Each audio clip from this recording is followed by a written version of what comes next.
خاتم النبیین کی حیثیت سے رسول اللہ صلی اللہ علیہ وسلم حق کے مرکز پر قائم ہونے والی ریاست اور حق کے جوہر سے نمو پانے والے معاشرے کے بھی بانی تھے۔ آپ صلی اللہ علیہ وسلم کی شان رسالت کا ایک لازمی عنصر یہ ہے جو ظاہر بھی ہوا اللہ کی مشیت سے کہ خداوند تعالی کی مشیت ہدایت کو انسانیت کے تمام درجات اور دنیا کے تمام تر نظم پر وارد کر کے دکھایا۔ تو ایک ایسے رسول صلی اللہ علیہ وسلم جن کے بعد وحی کا دروازہ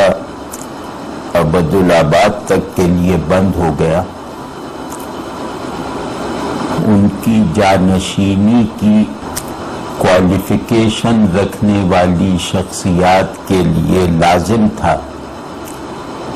کہ وہ آپ صلی اللہ علیہ وسلم کی بنائی ہوئی حق مرکز ریاست اور آپ صلی اللہ علیہ وسلم کے تشکیل دیے ہوئے خدا مرکز معاشرے کو ایک تو یہ کہ جوں کا توں برقرار رکھیں اور دوسرے مرحلے پر اس میں توسیع کا عمل بھی انجام دیں۔ تو اس نظر سے اگر دیکھیے جو حالت مآب صلی اللہ علیہ وسلم کی ہدایت کا سب سے یقینی اور بڑا پھل تھا، یعنی اسلامی ریاست اور اسلامی معاشرہ، اس پھل کی حفاظت، اس کی تازگی اور شادابی کو اس کی اصل حالت میں محفوظ رکھنے کا اہتمام جس طرح سیدنا ابوبکر صدیق-e-akbar رضی اللہ تعالیٰ عنہ نے کیا، مطلب اس کی برابری کرنے والا کوئی کارنامہ سوچا بھی نہیں جا سکتا۔ یہ گویا رسول اللہ صلی اللہ علیہ وسلم کی حاصل کردہ کامیابی کو اس کی پوری اسپرٹ کے ساتھ محفوظ رکھنے کا عمل تھا، اور یہ عمل کوئی بہت ہمواری اور سہولت کے ساتھ انجام نہیں پایا۔ آپ صلی اللہ علیہ وسلم کے دین اور آپ صلی اللہ علیہ وسلم کی قائم فرمودہ ریاست اور آپ صلی اللہ علیہ وسلم کے بنائے ہوئے معاشرے کو آپ صلی اللہ علیہ وسلم کی رحلت کے فوراً ہی بعد مختلف طاقتور چیلنجز پیش آئے، اور وہ چیلنجز ایسے تھے کہ ان سے عہدہ برا نہ ہو سکنا گویا اسلام کے مستقبل کو مخدوش کر دیتا، اور اسلام کی تینوں حیثیتیں، ایک اس کی اسینشیل حیثیت یعنی دین حق کی، اور دوسرے اس کی پروڈکٹیوٹی کے دو لازمی مظاہر یعنی معاشرہ اور ریاست، یہ سب فنا کے گھاٹ اتر سکتے تھے۔ تو سیدنا صدیق-e-akbar رضی اللہ تعالیٰ عنہ کے واقعات اس سلسلے میں مشہور عام ہیں۔ میں ان کی طرف محض اشارہ کرتے ہوئے عرض کرتا ہوں کہ یہ چیلنجز اپنی قوت میں کتنے بڑے تھے اور اپنی نوعیت میں کتنے خطرناک تھے،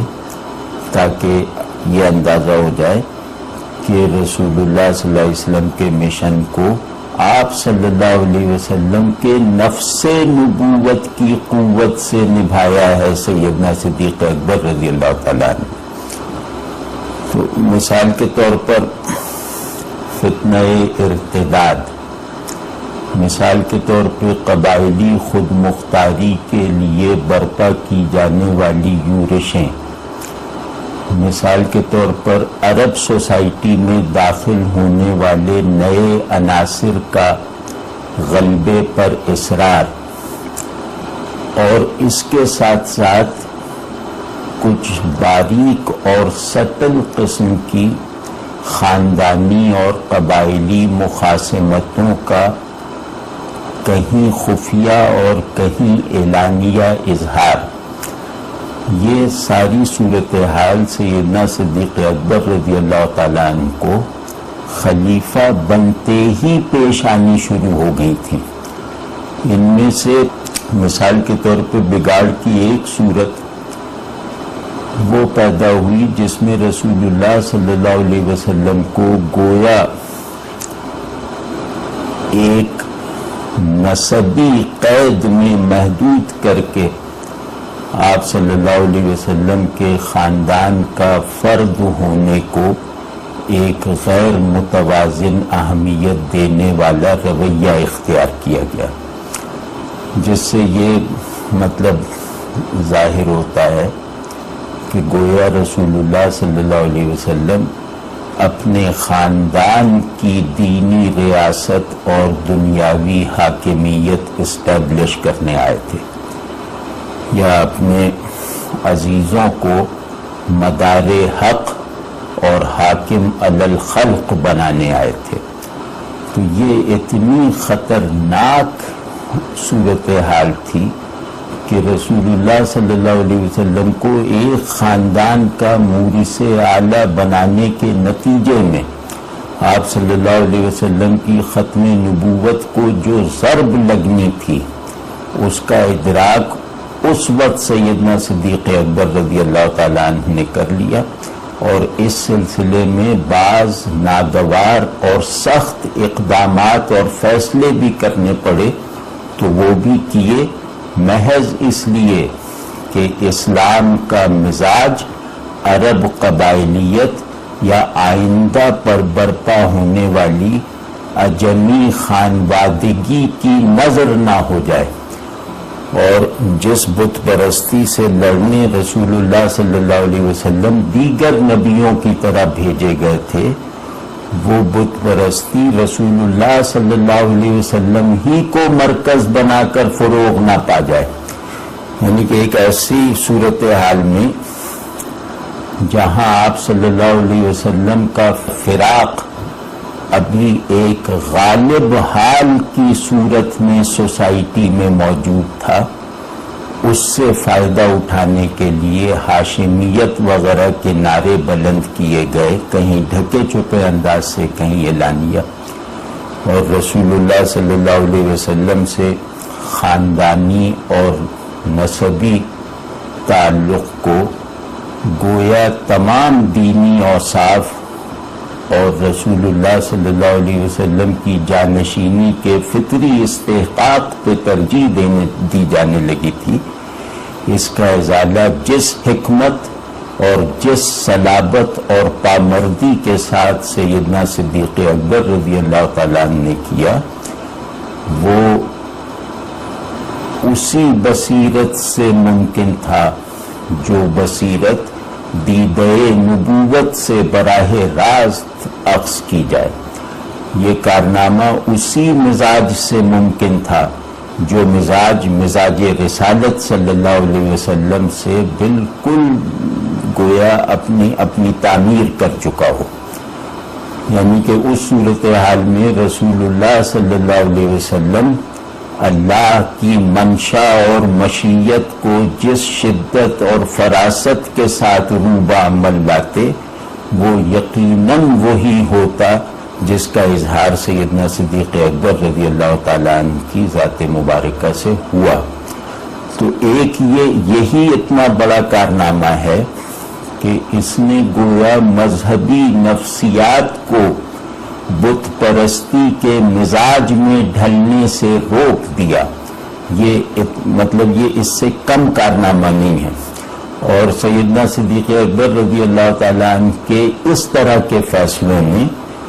گویا ہمیں ایک خدائی معرفت قیامت تک کے لیے فراہم کر دی۔ گویا حق کی قدر اعلیٰ کو ہماری دسترس میں دے دینے کا عمل کیا، وہ یہ کہ رسول اللہ صلی اللہ علیہ وسلم نص کے مطابق بھی آپ صلی اللہ علیہ وسلم کی حیثیت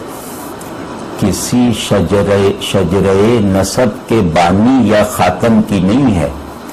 آپ صلی اللہ علیہ وسلم کے بارے میں یہ فرمانا کہ محمد الرسول اللہ صلی اللہ علیہ وسلم تم میں سے کسی کے باپ نہیں ہیں بلکہ خاتم النبیین ہیں، اس میں نسب اعتباری کی نفی تو واضح ہے، اس میں نسب حقیقی کی بھی نفی ہے کہ رسول اللہ صلی اللہ علیہ وسلم سے متعلق ہونے کی جتنی بھی بنیادیں ہوں گی وہ آپ صلی اللہ علیہ وسلم کے خاتم النبیین ہونے کی جہت سے ہوں گی، محمد ابن عبداللہ صلی اللہ علیہ وسلم ہونے کے پہلو سے نہیں ہوں گی۔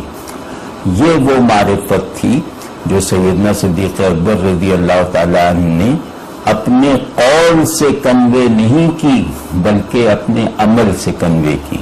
قول کے استناد میں شبہات ہو جاتے ہیں لیکن عمل کا تسلسل انہیں یقینی بناتا ہے۔ تو حضرات شیخین کے زیادہ تر کارنامے مبنی بر روایات نہیں ہیں جن میں اشکال نکالا جا سکے، جس میں خامی نکالی جا سکے، جس میں ضعف برآمد کیا جا سکے۔ ان دونوں حضرات کے الف سے یہ تک تمام کارنامے جو ہیں وہ تاریخی تیقن کے مادے کو پوری طرح اپنے اندر رکھتے ہیں اور ان کی بناوٹ ہی واقعاتی اور افعالی ہے، روایتی یا اخباری نہیں ہے۔ تو خیر یہ تو ایک جملہ معترضہ تھا۔ تو یہ سیدنا صدیق اکبر رضی اللہ تعالیٰ عنہ تھے جنہوں نے خود اپنی ذات کے لیے آپ صلی اللہ علیہ وسلم سے کسی بھی طرح کی نسبی قرابت کو ذریعہ تعارف نہیں بننے دیا۔ اسی طرح آپ صلی اللہ علیہ وسلم کے دین کے بنائے ہوئے نظام مراتب اور نظم فضائل میں آپ صلی اللہ علیہ وسلم سے نسبی تعلق کو کوئی ڈیسائسو اہمیت حاصل نہیں ہونے دی۔ یہ ایک بہت ہی بڑا کارنامہ ہے اور اس نے گویا دین کے مزاج قبولیت کو ہمیشہ کے لیے محفوظ کر دیا۔ اور آپ ہی کی برکت سے ہمیں پتہ چلا کہ رسول صلی اللہ علیہ وسلم سے نسب کا اس بات کوئی معنی نہیں رکھتا، آپ صلی اللہ علیہ وسلم سے نسبت کا اعتبار ہے۔ نسب کے وزن سے فضیلت نہیں حاصل ہوتی، نسبت کے زور سے بڑائی میسر آتی ہے، کیونکہ اگر آپ صلی اللہ علیہ وسلم کے نسب کو کوئی اس درجے کی ڈیسائسو مرکزیت اور اہمیت حاصل ہوتی تو پورا دین ایک لغو اور بیکار ورزش تھا۔ یہ پورا دین جو ہے وہ اپنے ماننے والوں کے نظام اجر میں گویا ایک خیانت کا مجموعہ بن جاتا، اور دین کا مطلب ہی یہ ہے کہ تمام فضائل اختیاری ہیں، کوئی فضیلت اتفاقی نہیں ہوتی۔ تو اس مزاج کو جو آپ صلی اللہ علیہ وسلم کا جوہر رسالت اور ہمارے دین کی روح ہے، اس کو عمل میں لانا ایک زمانے بحران میں، یہ سیدنا صدیق اکبر رضی اللہ تعالیٰ عنہ کا ایک کارنامہ تھا جو یہ ثابت کرنے کے لیے کافی ہے کہ رسول اللہ صلی اللہ علیہ وسلم کی جانشینی کا استحقاق اپنی تصوراتی حیات میں بھی گویا ابو بکر کی ذات میں صرف ہو جانے کے لیے تھا۔ دوسرا، مرتدین کا جو فتنہ اٹھا، آپ سمجھیں نا کہ پہلے وصف سے سیدنا صدیق اکبر رضی اللہ تعالیٰ عنہ نے مسلم سائیکی اور مسلم سوسائٹی کی بنیادی قدر کو بحال رکھنے کا کارنامہ انجام دیا۔ دوسری جو مہم تھی، یعنی مرتدین سے یا مدعیان نبوت سے جہاد، اس کا سبب تھا کہ انہوں نے رسالت کو گویا ریاست اور حکومت کا کوئی ٹول سمجھا تھا۔ وہ نبی بننے کا دعویٰ حاکم بننے کے لیے کر رہے تھے، وہ مطلب اقتدار کے لیے نبوت کے دعوے ہو رہے تھے، تو انہوں نے گویا رسالت کو ریاست کا کوئی ادارہ سمجھ کر دعوی نبوت کیا۔ تو ان مدعیان نبوت کو کم سے کم وقت میں کرش کر کے گویا آپ رضی اللہ تعالیٰ عنہ نے رسول اللہ صلی اللہ علیہ وسلم کی ختم نبوت کی دوسری برہان، آپ صلی اللہ علیہ وسلم کی شان رسالت کے دوسرے ثبوت یعنی ریاست کو بچا کے دکھایا۔ تو پھر یہی نہیں، یہ تو دو اینڈز پہ واقعات ہیں، یہ دو اصولوں میں آپ کی شان تجدید ہے جو ایک جانشین کا وصف لازم ہے۔ تیسرا ہے احکام پر عمل نہ کرنے کے رویے کو بھی نہایت سختی سے کچلنا، یعنی یہ تین پہلو ہو گئے نا، ریاست، معاشرہ، انسانی نفس، اور چوتھا یہ ہے کہ اس دین کی قانونی جہت سے وابستہ رہنے میں کسی انحراف کو قبول نہ کرنا، اس دین کی اعتقادی حیثیت میں کسی ٹیڑھ کو داخل نہ ہونے دینا، اس دین کی اخلاقی بناوٹ میں کسی ملاوٹ کو راستہ نہ پانے دینا، اور تیسرا یہ کہ اس دین کی قانونی حیت میں کسی رخنہ اندازی کی اجازت نہ دینا۔ گویا آپ نے رسالت کے پورے کانٹینٹ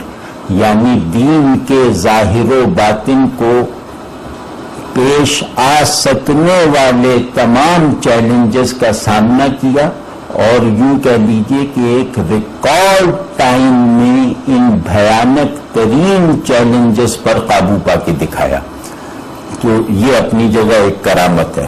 اور پھر اس کے لیے جس یکسوئی، جس بہادری، جس فراست اور جس ثابت قدمی کی ضرورت تھی، اس کا مظاہرہ اس وقت ہوتا ہے جب حضرت عمر اور حضرت علی رضی اللہ عنہما ایسے جلیل القدر اور شجاعت کے پہاڑ اور عزم کے آسمان جیسی شخصیات گھبرا گئیں، اور سیدنا صدیق اکبر رضی اللہ تعالیٰ عنہ کے قلب میں گھبراہٹ کی ادنا سی حرکت بھی نہیں پیدا ہوئی، اور انہوں نے ایک ایسا فقرہ کہا جس کی تشریح ابھی بعد میں کریں گے، لیکن یہ کہ اس فقرے سے ایک عجیب قسم کا جیسے سرچشمہ ہدایت ابل کے ہم تک پہنچ رہا ہے کہ اگر مدینے والوں کو بھیڑیے بھی، مجھے اور مدینے والوں کو بھیڑیے بھی اٹھا لے جائیں، تو میں رسول اللہ صلی اللہ علیہ وسلم کے بنائے ہوئے لشکر کی روانگی کو مؤخر نہیں کروں گا، چاہے کچھ بھی ہو جائے۔ یہ جو رویہ ہے یہ آج کل کے جذباتی مہم جوؤں کا رویہ نہیں ہے، یہ رویہ نبوی فراست اور نبوی حمیت سے مکمل طور پر فیضیاب ہونے کا نتیجہ ہے۔ یہ رویہ بتاتا ہے کہ دین کے معاملے میں رسول اللہ صلی اللہ علیہ وسلم سے وفاداری اور آپ صلی اللہ علیہ وسلم کی اتباع کے معاملے میں کسی بھی مزاحمت کو ایک عاجزانہ ثابت قدمی کے ساتھ قبول نہ کرنا، یہ گویا علامت ایمان ہے، اور یہ اسلام اور مسلمانوں کی بقا کا سب سے بڑا ٹول ہے، یعنی مسلمانوں کی دینی بقا کا بھی ٹول ہے، اور مسلمانوں کے تاریخی سروائیول کا بھی سب سے بڑا ذریعہ یہ ہے کہ ایک ہیوملٹی کے ساتھ، ایک صدق تعلق اور ایثار نفس کے ساتھ حق سے وابستگی کو کسی بھی مزاحمت سے متاثر نہ ہونے دینا،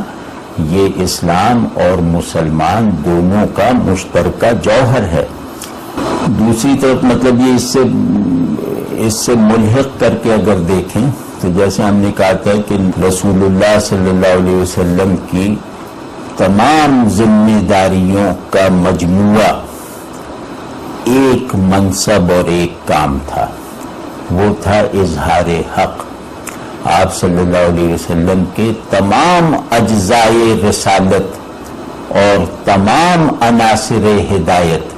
مل کر اس نقطے پر تمام ہوتے تھے کہ اظہار دین ہو، اظہار حق ہو، یعنی حق اور حق کے دین کو انسان اور انسان کی دنیا پر غالب رکھا جائے۔ یہ آپ صلی اللہ علیہ وسلم کے تمام فرائض رسالت کا خلاصہ تھا۔ تو آپ ذرا دیکھیے کہ اس کے لیے کسی نئی آنکھ بنوانے کی ضرورت نہیں ہے یہ منظر دیکھنے کے لیے، اس میں صرف اپنی ارادی اندھے پن کو ختم کرنے کی ضرورت ہے کہ یہ مجموعی ذمہ داری رسول اللہ صلی اللہ علیہ وسلم کے تمام فرائض کی جو راس الفرائض ہے، اس کو کن دو شخصیتوں نے انجام دے کر دکھایا؟ کوئی تیسرا نام نہیں ہے، صرف دو نام ہیں، اور وہی دو نام جو ہیں وہ جانشینان رسول صلی اللہ علیہ وسلم۔ پہلے جانشین نے آپ صلی اللہ علیہ وسلم کے اظہار دین کے عملی اسٹرکچر کو، یعنی آپ صلی اللہ علیہ وسلم دین کے عالمگیر غلبے کو قابل یقین سمجھنے کے لیے جس طرح جزیرہ نمائے عرب کے ذرے ذرے میں برپا کر کے دکھا گئے، اس کی حفاظت کس نے کی؟ سیدنا ابو بکر نے، جو میں نے ابھی تفصیل عرض کی۔ اور اس کی توسیع کا کام کس نے کیا؟ صرف ایک نے، سیدنا عمر فاروق اعظم رضی اللہ تعالیٰ عنہ۔ یعنی رسول اللہ صلی اللہ علیہ وسلم نے اسلام کی عالمگیری کے ثبوت کے طور پر جزیرہ نمائے عرب کو حق سے مغلوب جس طرح کیا، اسی اخلاص، اسی شدت، اسی دوام کے ساتھ سیدنا ابو بکر رضی اللہ تعالیٰ عنہ نے اسے برقرار رکھ کے دکھایا۔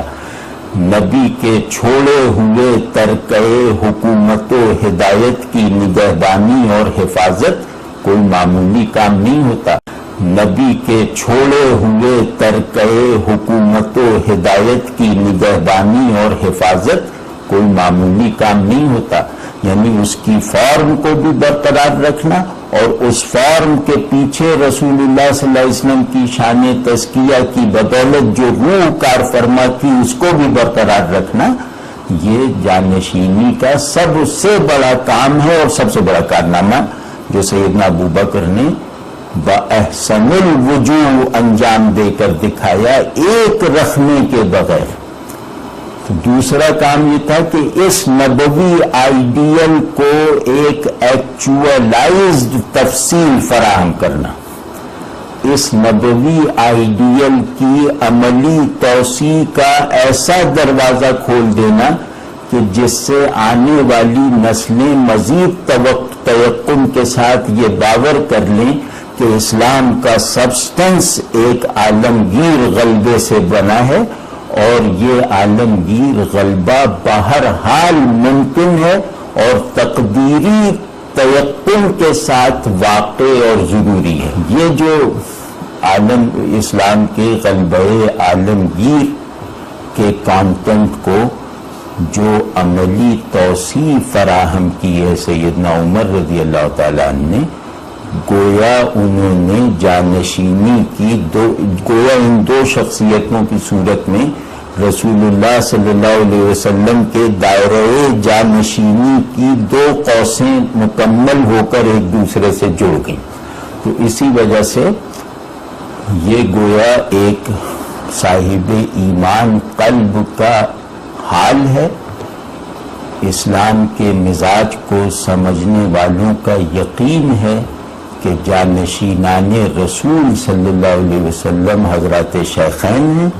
اور باقی دو خلفاء ان دونوں کے جانشین ہیں۔ جانشینان رسول صلی اللہ علیہ وسلم صرف ابو بکر و عمر ہیں، عثمان و حیدر ابو بکر و عمر کے جانشین ہیں۔ آپ سمجھیں نا، اس بات کو اچھی طرح سمجھنا چاہیے اور اس بات کو اچھی طرح سمجھنے پہ موقوف ہے رسول اللہ صلی اللہ علیہ وسلم کی شان اور آپ صلی اللہ علیہ وسلم کے لائے ہوئے دین کے مزاج کو سمجھ سکنا۔ تو خیر، سیدنا عمر رضی اللہ تعالیٰ عنہ کی بات کسی اور موقع پہ کریں گے۔ انسان میں اخلاقی عظمتوں کے معیارات اور اقدار شرعی نہیں ہیں، فطری ہیں. یعنی انسان اخلاقی طور پر کیسے بڑا اور مزید بڑا ہوتا ہے، یہ سارے معیارات اللہ نے فطری اور آفاقی بنا کے رکھے ہیں.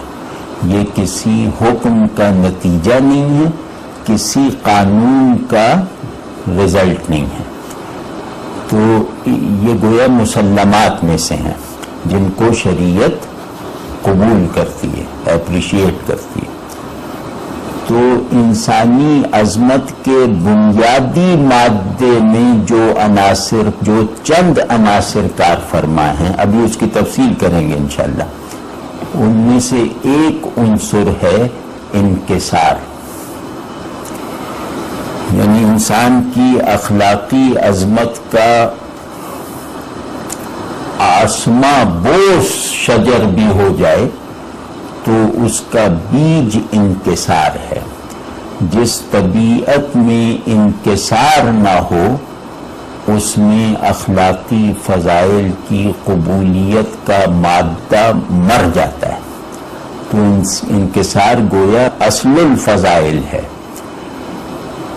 آپ اس مسلمہ اخلاق کو، اس جوہر عظمت کو کی طرف متوجہ ہو کر اسے معیار بنا کر ذرا سیدنا ابو بکر رضی اللہ تعالیٰ عنہ کی ذات رفیع الشان کا مطالعہ کرنے کی کوشش کیجیے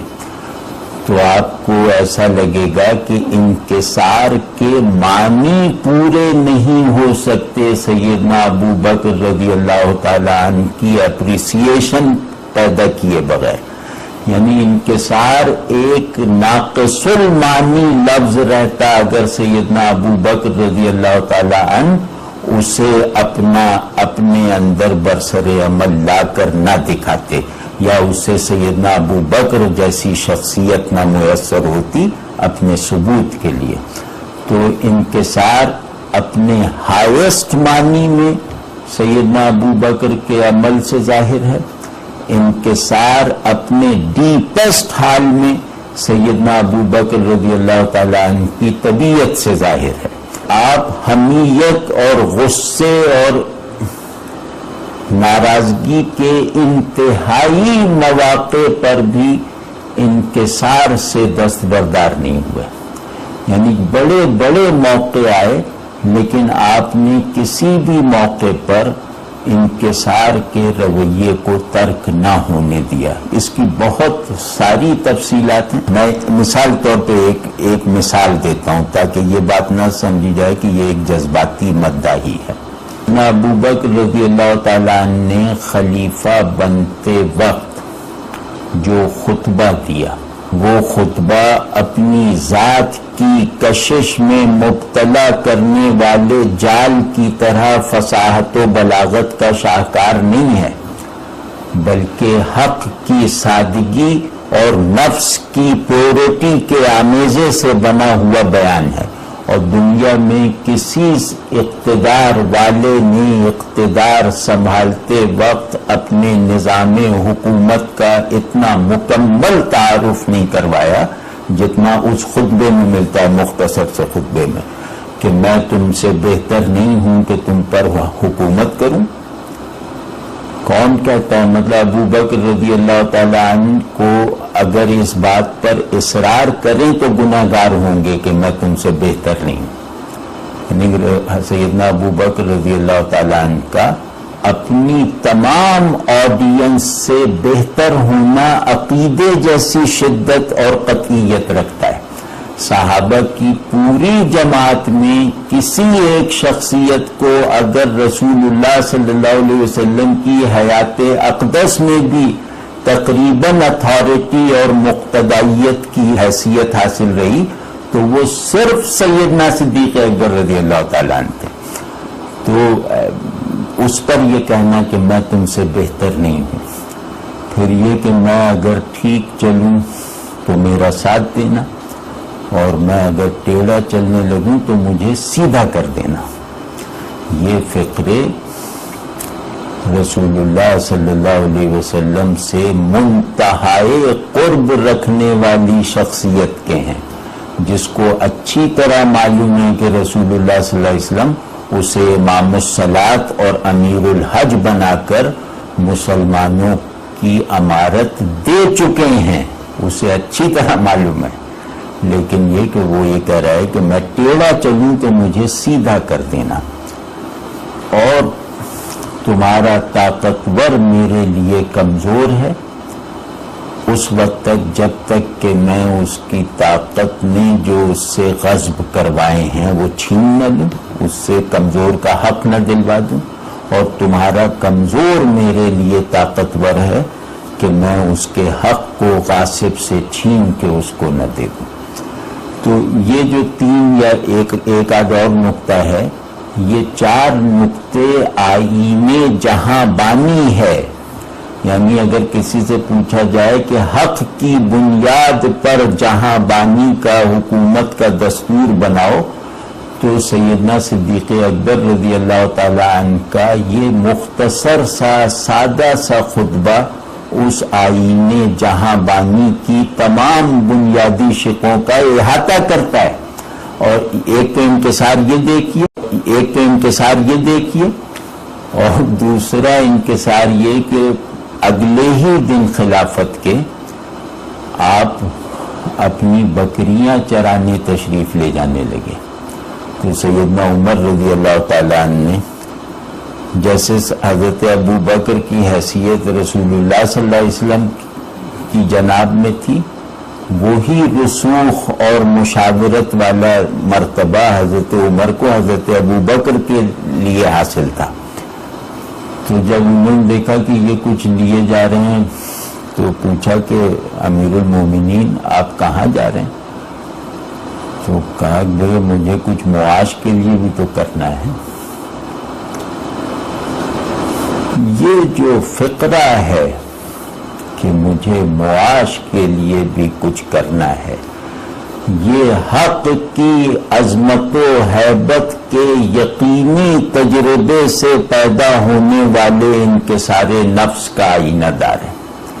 یہ طبعی انکسار نہیں ہے، یہ حق کے حضور میں پروان چڑھنے والا جوہر تواضع ہے۔ یہ وہ انکسار ہے جو حق کے حضور میں ان لوگوں کو حاصل ہوتا ہے جن کی پلک بھی نہ جھپکے۔ اسی طرح بہت سارے واقعات ہیں، اس کی تفصیل بہرحال کتابوں میں دیکھی جا سکتی ہے۔ دوسرا ہے جو اخلاقی عظمت کا ایک اور سبسٹنس ہے، وہ ہے طالب جاہ نہ ہونا، یعنی انکسار ہی کا یہ نقطۂ تکمیل ہے۔ انکسار اس وصف سے ثابت ہوتا ہے کہ میں بڑائی جتاتا بھی نہیں ہوں اور بڑائی چاہتا بھی نہیں ہوں، تو طلب جاہ سے مکمل طور پر پاک ہونے والے کسی غیر نبی کے نام کا تصور نہیں کیا جا سکتا سیدنا صدیق اکبر رضی اللہ تعالیٰ عنہ کو نظر انداز کر کے۔ تو طلب جاہ کا نہ ہونا آپ رضی اللہ تعالیٰ عنہ کی شخصیت سے اس طرح چھلکتا تھا جیسے آگ سے گرمی اور پانی سے تری چھلکتی ہے۔ یہ آپ رضی اللہ تعالیٰ عنہ کے مزاج اقدس میں گویا گندھا ہوا تھا کہ کسی بھی طرح کی کوئی طلب جاہ نہیں۔ یہ وہ ہیں جو رسول اللہ صلی اللہ علیہ وسلم کے اخلاقی آئیڈیلز ہیں، جو آپ صلی اللہ علیہ وسلم کی شخصیت مبارکہ سے اخذ ہوئے ہیں۔ تیسرا ہے دنیا سے بے رغبتی۔ کون سا نام لیا جا سکتا ہے جو اس معاملے میں سیدنا صدیق اکبر رضی اللہ تعالی عنہ کی برابری کرنے کا وہم بھی دل میں لا سکے؟ یعنی دنیا سے بے رغبتی گویا وہ گارا ہے جس سے آپ کا وجود اطہر بنایا گیا تھا۔ اور مطلب مثال کے طور پہ ایک واقعہ میں عرض کرتا ہوں کہ آپ کی زوجہ محترمہ نے ایک مرتبہ آپ کے لیے ایک خاص طرح کا حلوہ بنا کر پیش کیا کہ آپ بہت مصروف رہتے ہیں، تھک جاتے ہیں. انہیں معلوم تھا کہ اس حلوے میں مکھن ڈلتا ہے، پنیر. تو پوچھا کہ بھئی یہ مکھن کہاں سے اتنا آیا کہ یہ حلوہ آپ نے بنا لیا؟ تو اہلیہ محترمہ نے عرض کیا کہ جو بیت المال سے ہمیں مکھن ملتا ہے اس میں سے میں تھوڑا تھوڑا بچا لیتی تھی، اور آج یہ حلوہ اسی مکھن سے بنا ہے اور صرف آپ کے لیے بنا ہے، مطلب اتنا ہی بنا ہے جتنا آپ دیکھ رہے ہیں. تو دوسرے دن بیت المال میں حکم نامہ داخل فرمایا کہ میرے روزینے میں سے اتنی مقدار مکھن کی کم کر دی جائے، وہ میری ضرورت سے زائد ہے. یہ جو ہے یہ ناممکن درجے کی بے رغبتی عن دنیا ہے. مطلب یہ جو ایک ہوتا ہے نا کہ ہم دنیا سے بے رغبتی کے کچھ گرینڈ تصورات رکھتے ہیں، وہ گرینڈ سے گرینڈ تصور اس سادہ سے عمل کے آگے بچکانا لگتا ہے اور جھوٹا لگتا ہے. تو یا ایک اور جیسے کہ انسانوں میں اخلاقی بڑائی اور بندگی میں علامت کمال،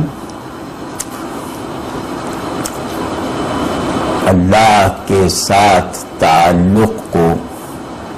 تمام تعلقات کا سبب اصلی بنانا، یعنی اپنے پورے نظام تعلق کو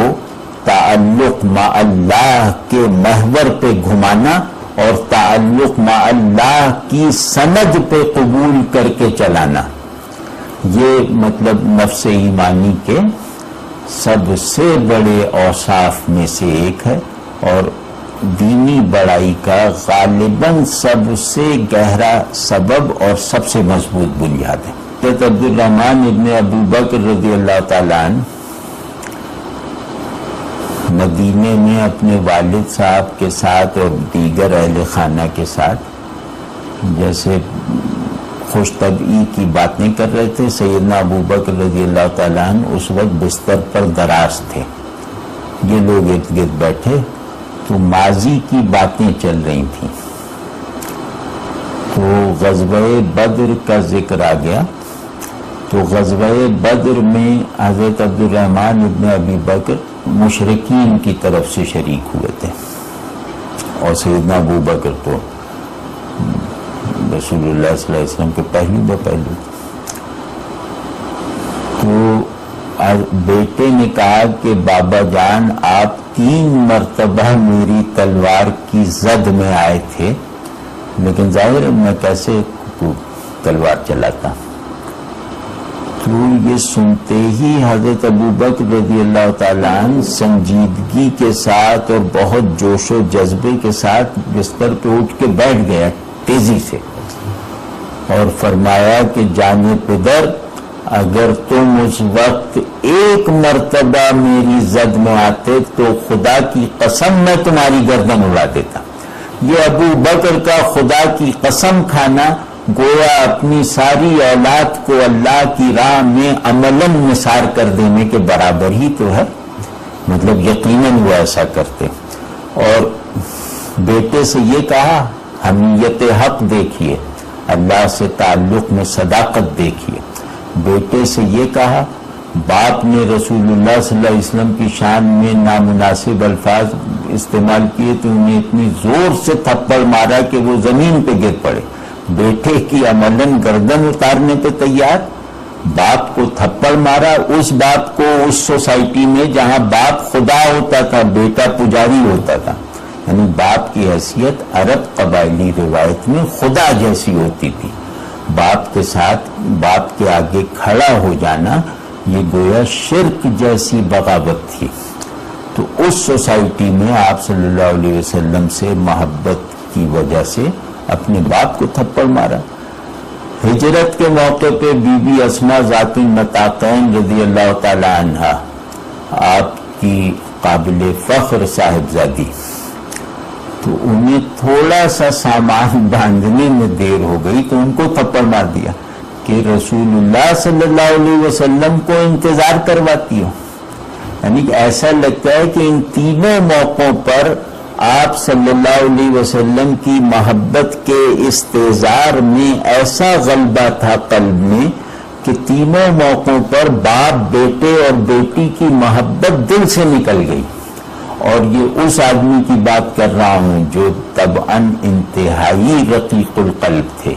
انتہائی نرم مزاج اور صاحب شفقت تھے، اور انتہائی ہنسمکھ تھے.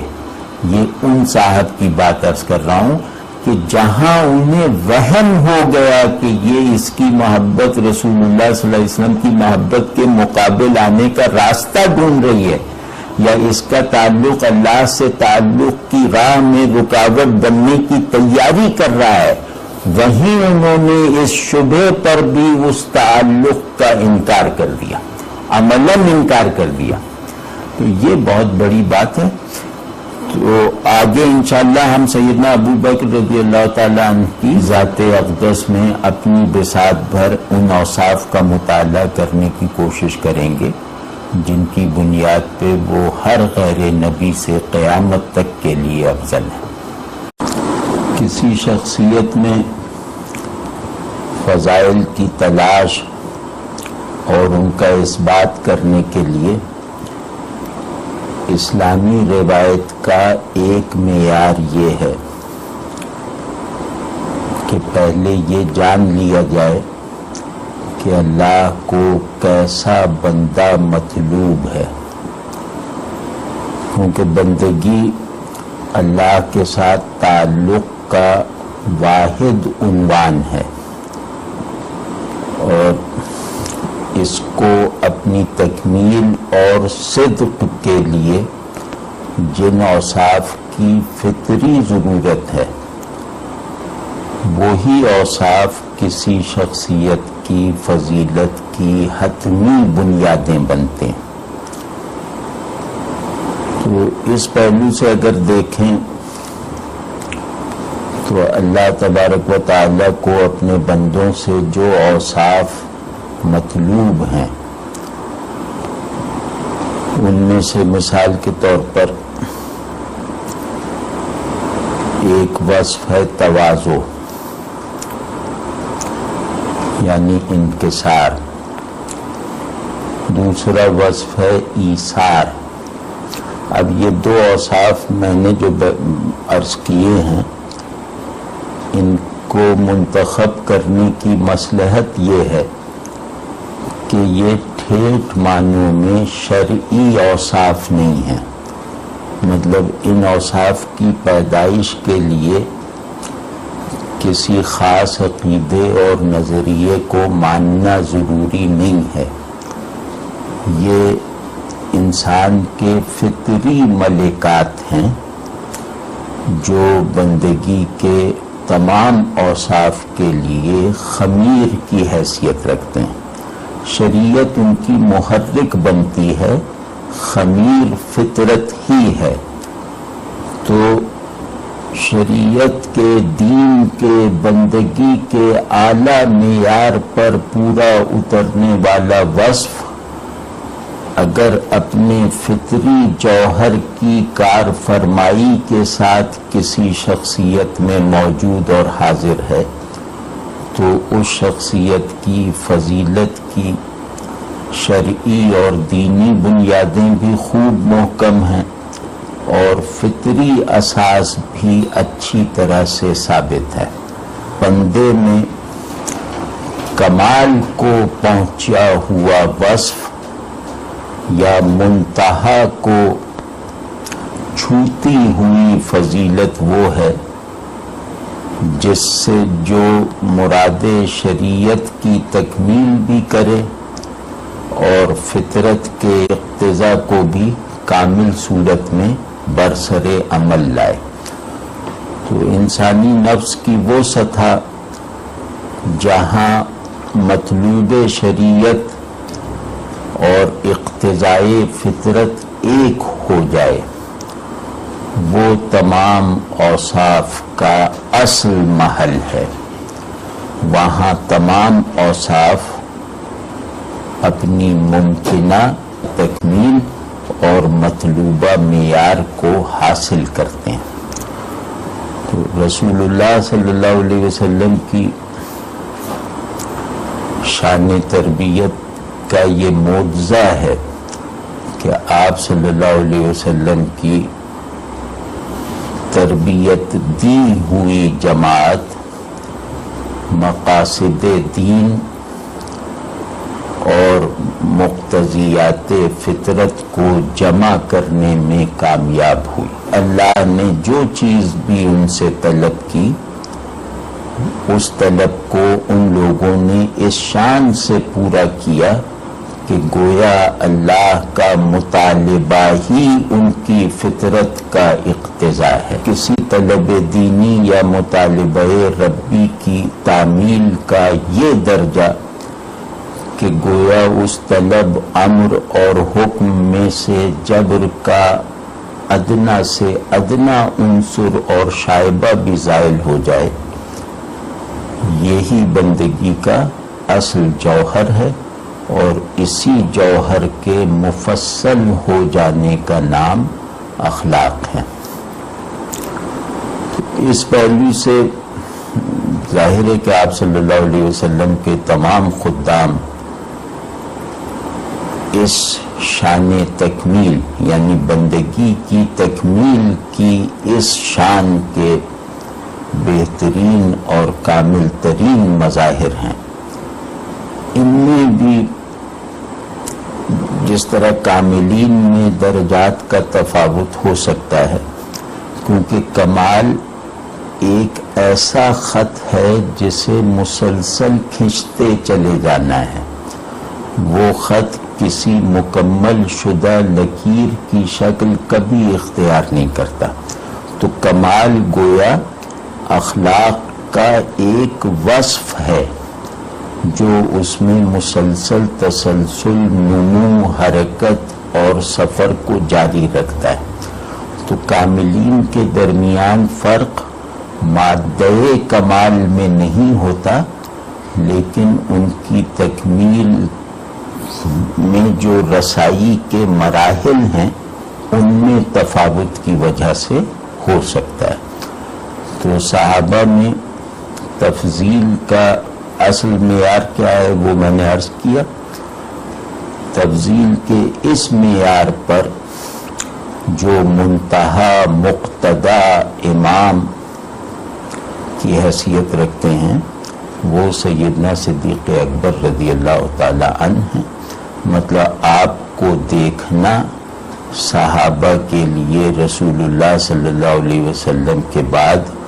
فیض یابی اور سیرابی کی اسی کیفیت سے مماثلت رکھتا تھا جو انہیں رسول اللہ صلی اللہ علیہ وسلم کی رویت، زیارت اور صحبت سے میسر آیا کرتی تھی۔ تو گویا آپ صلی اللہ علیہ وسلم کی شان تاثیر جو تزکیہ نفوس کا بنیادی ترین موجب، محرک اور سبب تھی، وہ شان تاثیر اپنے جس وارث اول میں منتقل ہوئی ان کا نام سیدنا صدیق اکبر رضی اللہ تعالیٰ عنہ تھا، اور آپ کے وارث ہونے میں یہ چیز گویا ایک برہان قاطع اور دلیل محکم کی حیثیت رکھتی ہے کہ آپ کی پریزنس، آپ کی صحبت اور آپ کو دیکھنے کا اثر، آپ سے ملنے کی تاثیر عین اسی تاثیر سے مرتبے کے فرق کے ساتھ مماثل تھی جس تاثیر سے رسول اللہ صلی اللہ علیہ وسلم کے تمام صحبت یافتگان اور آپ صلی اللہ علیہ وسلم کو دیکھنے کی سعادت حاصل کرنے والے گزرتے تھے۔ جو میں نے مایہ فضیلت عرض کیا تھا اس کی روشنی میں مثال کے طور پہ جو دو اوصاف عرض کیے تھے اس سہولت کے لیے کہ ان دو اوصاف کا یعنی تواضع اور ایثار کا مقصود شریعت، مطلوب ربانی ہونا بھی ایک طرف بلا غبار، بلا تعویل، بلا شبہ طریقے سے ثابت ہے، اسی طرح ان کا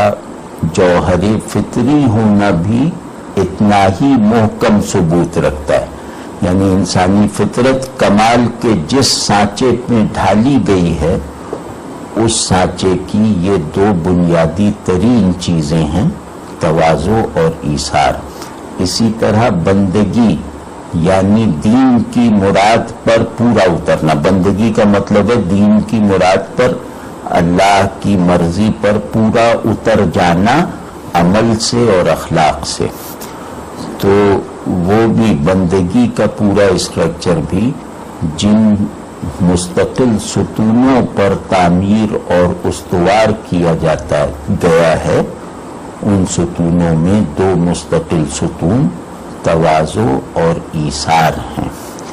اس میں ایک حکمت ہے، وہ تمہید کے طور پہ سمجھ لینی چاہیے کہ تواضع اور ایثار فطرت کے بنیادی اوصاف اور بندگی کے اساسی ملکات اس لیے ہیں کہ فطرت ہو یا بندگی ہو یہ اصطلاح میں مختلف ہیں. بندگی اتمام فطرت کا نام ہے. شریعت کی روشنی میں فطرت کے تقاضوں کی مطلوبہ تکمیل میں کامیاب ہو جانا گویا مرتبہ بندگی پر فائز ہو جانا ہے. تو فطرت ہو یا بندگی دونوں کا اصل اصول اخلاص فی التعلق ہے. یعنی فطرت بھی اللہ تبارک و تعالی کے ساتھ تعلق کا بنیادی شعور اور جوہری حال ہے جس پر ہمیں خلق کیا گیا، ڈیزائن کیا گیا، جس سے ہماری حقیقت اور غایت کو متعین کیا گیا. اور اسی طرح دین یعنی بندگی کا سرچشمہ اور مبدا یہ بھی اپنی تمام عقائد و احکام کے مرکز میں دراصل تعلق مع الحق میں درست، صادق اور کامل ہونے کا راستہ ہے. دین کے تمام مطالبات اسی تعلق مع الحق کی تکمیل میں صرف ہوتے ہیں، چاہے ہمیں تعلق اور اس خاص وصف یا عمل کا کوئی منطقی اور عادی ربط محسوس نہ ہوتا ہو. یہ جو تواضع اور ایثار ہیں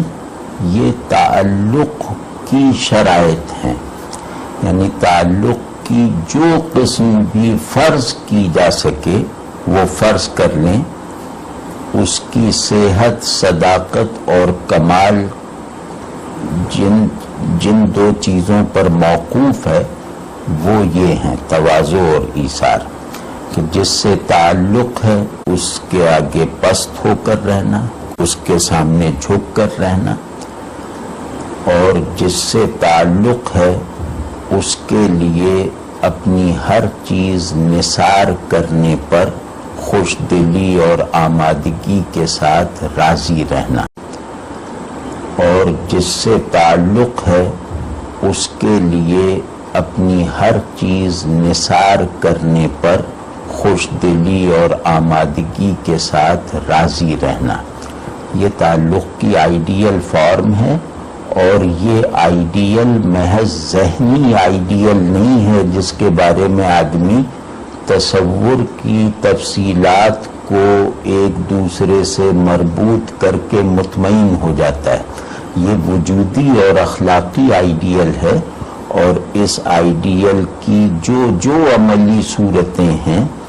وہ اس آئیڈیل کو ہمارے لیے حسی، اخلاقی اور وجودی طور پر زیادہ سے زیادہ پرکشش بناتی رہتی ہیں. تو ذہنی آئیڈیل اور فطری یا وجودی آئیڈیل میں فرق یہ ہے کہ ذہنی آئیڈیل تصور کے طور پر مکمل ہو کے گویا ہمارے حافظے یا ہمارے ذہن میں نقش ہو کر رہ جاتا ہے، اور وہ اپنے حصے کا اطمینان اور قناعت ہمارے ذہنوں کو فراہم کر دیتا ہے. لیکن اخلاقی، فطری یا وجودی یا صاف لفظوں میں کہیں تو دینی یا ایمانی آئیڈیلز تصور کے طور پر تکمیل پانے کے مطالبے تک محدود نہیں ہیں، بلکہ تصور بننے کے عمل سے ایک طرح کی مغایرت اور دوری رکھتے ہیں۔ یہ کچھ بننے اور کچھ ہونے کے تقاضوں کا ایک وفور ہے جو ان آئیڈیل سے منتقل ہوتا ہے۔ ہم ویسا ہوئے بغیر، ویسا بنے بغیر اپنے ہونے سے کسی بھی درجے اور سطح میں تسکین حاصل نہ کر سکیں۔ یہ ہیں وہ وجودی آئیڈیل یا نیچرل ریفرنس۔ تو یہ گویا ایثار و تواضع اسی طرح کے وجودی آئیڈیلز ہیں جو وجود کی سب سے بڑی ضرورت اور ذمہ داری کو پورا کرنے کے لازمی ذرائع ہیں۔ وہ ضرورت ہے تعلق کی ضرورت۔ جیسے رسول اللہ صلی اللہ علیہ وسلم کے اسوہ حسنہ سے سرسری سی واقفیت رکھنے والا بھی یقین کی حد تک یہ جانتا ہے اور تجربے کی حد تک یہ مانتا ہے کہ آپ صلی اللہ علیہ وسلم کے اوصاف مبارکہ میں جو چیز ہر وصف میں شامل حال ہے وہ آپ صلی اللہ علیہ وسلم کی شان تواضع ہے، جو آپ صلی اللہ علیہ وسلم کے اخلاق اکمل کے ہر جز میں سرایت کیے ہوئے ہیں۔ تو یہ گویا تواضع رسول اللہ صلی اللہ علیہ وسلم کی سند واحدہ پر آپ صلی اللہ علیہ وسلم کی حجیت قطعی کی بنیاد پر گویا ام الاوصاف اور مبدأ اخلاق کی حیثیت رکھتی ہے۔ تو سر دست اس تفصیل میں جانا شاید زیادہ ضروری نہ ہو کہ تواضع کی فطری، نفسیاتی اور شخصیت کے محرکات میں ایک دوسرے سے مربوط ہونے کی حالت میں معاون بننے کی یا اس کا سبب بننے کی صلاحیت اور معنویت کیا کیا ہے وہ کسی اور موقع پہ دیکھیں گے، لیکن سر دست یہ مطلوب ہے کہ ہم اس ام الاوصاف اور اخلاق کے اس مبدأ و مرجع کو سیدنا صدیق اکبر رضی اللہ تعالی عنہ میں اس طرح کار فرما دیکھ لیں کہ گویا رسول اللہ صلی اللہ علیہ وسلم کے اوصاف مبارکہ اپنی کامل ترین حامل میں منتقل ہو رہے ہیں، یعنی جو غیر نبوی کمالات کا منتہا ہو سکتا ہے آپ صلی اللہ علیہ وسلم کے ذاتی کمالات گویا ایک واحد غیر نبوی پیکر میں اپنے مزاج اور اپنی بنیادی تاثیر اور اپنی اساسی سبسٹنس کے ساتھ منتقل ہوئے۔ صحابہ میں یا کسی بھی غیر پیغمبرانہ روایت میں کوئی غیر نبی ایسا نہیں ہے جو اپنے ہادی و رسول سے ایسی مزاجی مناسبت رکھتا ہو جیسی مناسبت سیدنا صدیق اکبر رضی اللہ تعالیٰ عنہ کو حضور اکرم صلی اللہ علیہ وسلم کے ساتھ میسر تھی۔ جیسے ہم اس بات کو اس طرح اگر کہیں کہ کامل یا اکمل اور افضل شخصیت کو پہچاننے کا واحد ذریعہ یہ ہے کہ ہم اول تو یہ دیکھیں کہ اس کے کمالات ماخوذ ہیں رسول اللہ صلی اللہ علیہ وسلم سے۔ اگر یہ شرط پوری ہو جائے کہ اس کے جو کمالات ہیں جن کی بنیاد پہ اسے کامل کہا جا رہا ہے وہ رسول اللہ صلی اللہ علیہ وسلم ہی سے منتقل ہوئے ہیں، تو گویا اس شخص کی فضیلت پر یقین کرنے کا پہلا مرحلہ طے ہو گیا،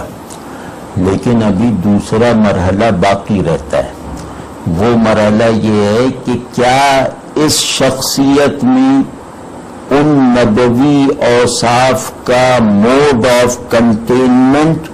اور موڈ آف فنکشنالٹی بھی وہی ہے جو آپ صلی اللہ علیہ وسلم کے یہاں تھی؟ یعنی کیا ان اخلاق کی مزاجی ساخت اور ان اخلاق سے پیدا ہونے والے افعال و خیالات بھی ویسے ہی ہیں جیسے کہ رسول اللہ صلی اللہ علیہ وسلم کی ذات مقدسہ سے اظہار پاتے رہے؟ تو ہم کہیں گے یقیناً ویسے ہی ہیں۔ سیدنا صدیق اکبر رضی اللہ تعالیٰ عنہ کے چاہے طبعی مزاج کا تجزیہ کر لیا جائے، چاہے آپ رضی اللہ تعالیٰ عنہ کے ذہنی اوضاع کو انالائز کر لیا جائے، چاہے آپ رضی اللہ تعالیٰ عنہ کے نفسیاتی اسٹرکچر میں تھوڑی سیر کرنے کی کوشش کی جائے، ہر مطالعے شخصیت کے ہر پہلو سے کہیں بھی کسی طرح کا کوئی فرق و امتیاز نظر نہیں آتا آپ صلی اللہ علیہ وسلم کے بے مثل و مکمل عناصر شخصیت سے۔ گویا اگر کسی شخص کے بارے میں ہم آخری درجے پر پہنچے ہوئے یقین سے کہنا چاہیں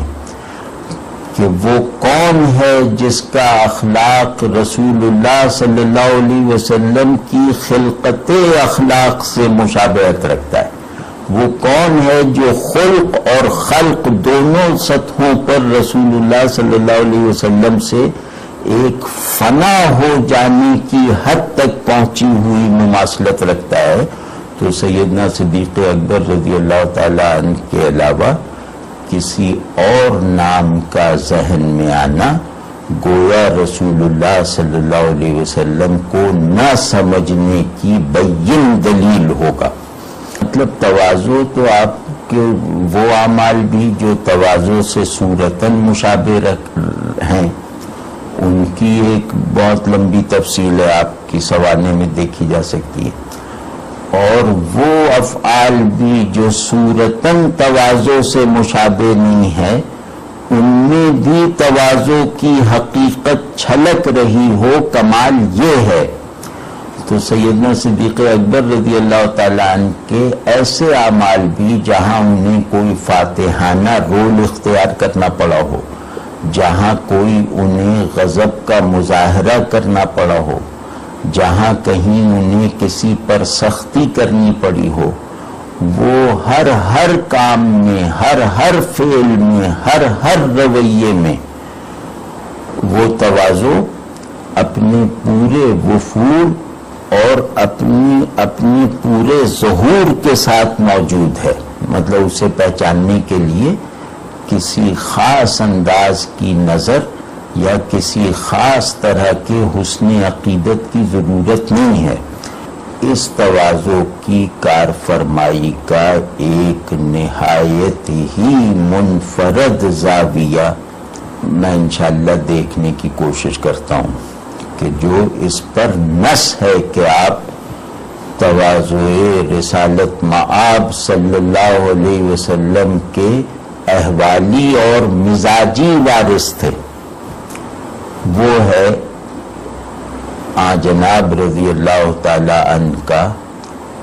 اپنے بارے میں کسی بھی طرح کی گفتگو میں مبتلا نہ ہونا۔ سیدنا صدیق اکبر رضی اللہ تعالی عنہ کی اہمیت رسول اللہ صلی اللہ علیہ وسلم کی مجلس میں، آپ صلی اللہ علیہ وسلم کے نظام ریاست میں، آپ صلی اللہ علیہ وسلم کے نظم معاشرت میں، اور آپ صلی اللہ علیہ وسلم کے مراتب تعلق میں اتنی زیادہ، اتنی منفرد ہے کہ آپ عمر نور پاتے اور اپنے بارے میں مباحات کے کلمات کہتے رہتے تو روا تھا، لیکن آپ نے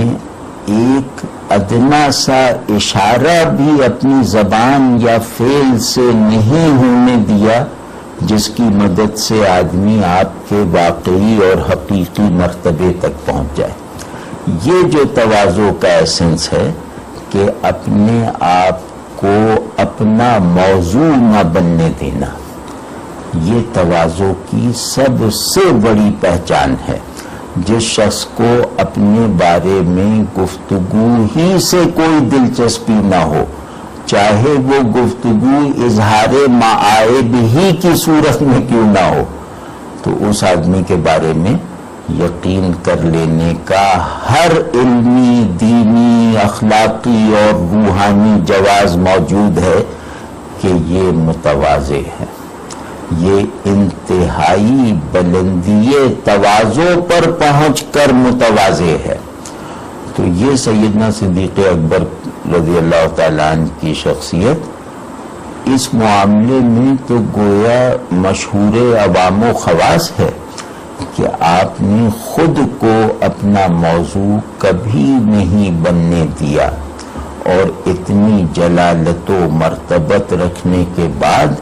اور رسول اللہ صلی اللہ علیہ وسلم کی اس خلوت تک رسائی رکھنے کے باوجود جس خلوت تک پہنچنے سے شاید صرف جبرائیل نہیں جھجکتے ہوں گے، تو اس خلوت نبوت تک رسائی رکھنے والا شخص اپنی جلوت و خلوت میں کوندتی ہوئی بجلیوں کا ایک ذرہ بھی ایکسپریس کرنے پر تیار نہیں، اس پہ مائل نہیں،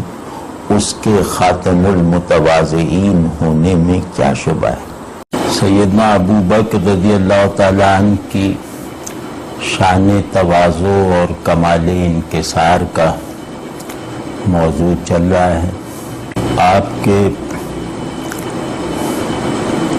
اس وصف خاص میں انتہائی مرتبے پر فائز ہونے پر شہادت دینے کے لیے بہت سے واقعات ہیں، خود آپ کا مزاج ہے اس پر شاہد، اور اس کے علاوہ کچھ اقوال ہیں۔ ہم ان سب کی طرف آئیں گے اور اس موضوع کو جناب کے اس وصف خاص کو اگر قدر تفصیل بھی دینی پڑی تو اس سے دریغ نہ کریں گے، کیونکہ تواضع جوہر بندگی ہے، خلاصہ بشریت ہے، یعنی آدمی اپنی فطرت کی روح سے بھی ایک وجود متواضع ہے، اور شریعت اور دین کے اقتضاء کی تکمیل کی صورت میں بھی جو وصف اسے تمام اوصاف کا احاطہ کرتے ہوئے حاصل ہوتا ہے وہ یہی انکسار ہے، بلکہ یوں کہنا چاہیے زیادہ قابل فہم بنانے کے لیے کہ ہم جس نظام تعلق اور اس کے مختلف مراتب پر فعال حیثیت کے ساتھ موجود ہیں یا موجود ہونا چاہتے ہیں، تواضع ان تمام مراتب تعلق کا اٹل قانون اور ضابطہ ہے۔ اللہ سے تعلق میں بھی درکار ہے، مخلوق سے تعلق میں بھی درکار ہے، اور خود اپنے نفس کے ساتھ تعلق میں بھی اس کی ضرورت ہے۔ سیدنا صدیق اکبر رضی اللہ تعالیٰ عنہ کی تواضع کی اگر ایک جھلک دیکھنی ہو اور اس معاملے میں آپ کے امتیاز مطلق کا ایک مظاہرہ دیکھنا ہو تو وہ اس امر سے دیکھا جا سکتا ہے کہ آپ سے ایک لفظ بھی، ایک عمل بھی، ایک اشارہ بھی ایسا ثابت نہیں جو آپ کی بڑائی اور آپ کے فائدے میں جائے، یعنی آپ کی زندگی ہر اس عمل، ہر اس خیال، ہر اس قول سے بالکل خالی ہے جس سے آپ کی بڑائی کی طرف اشارہ ہو سکے یا آپ کے لیے وہ کسی فائدے کا موجب بن سکے۔ تو تواضع کے تمام معانی جس معنویت کو اپنے اندر سموئے ہوئے ہیں وہ یہی سیلف لیسنس ہے کہ نہ مجھے اپنی بڑائی کا کوئی تصور ہے، طلب تو دور کی بات ہے، اور نہ مجھے اپنے لیے کسی فائدے کی تمنا ہے، غرض تو ایک امر بعید ہے۔ تو غرض اور حب نفس سے پاک ہونا تواضع کے لوازم میں سے ہے۔ تو اس کے لیے مطلب اتنا دیکھ لینا کافی ہے کہ ایسی جلالت شان کے ساتھ ایک آدمی اپنے واقعی تعارف کے لیے جو دفتر درکار ہے اس کا ایک لفظ بھی اپنی زبان سے ادا کیے ہوئے دنیا سے چلا گیا، اور جو چیزیں جو فائدے زندگی کو ایک برحق منہج پر گزارنے کے لیے درکار ہیں، ان فائدوں سے گریز کو اپنے تمام اعمال اور اپنی زندگی کی تمام ضروریات پر حاوی اور نافذ کیے ہوئے اپنے مالک کے حضور میں چلے گئے۔ یہ بات ذرا گہرائی میں جا کر سمجھنی ضروری ہے کہ تواضع نام ہے اپنی حقیقت کو اپنی صورت پر غالب رکھنے کا، یعنی کہ میری حقیقت ایاک نعبد و ایاک نستعین سے متعین ہوتی ہے۔ تو میری عبودیت اور میری محتاجی دونوں تواضع کی دو جہتیں ہیں۔ تو جس شخص نے اپنی اس حقیقت کو اپنی صورت یعنی اپنی شخصیت اور اپنی زندگی کے ہر پہلو پر جاری اور نافذ کرنے میں کامیابی حاصل کر لی،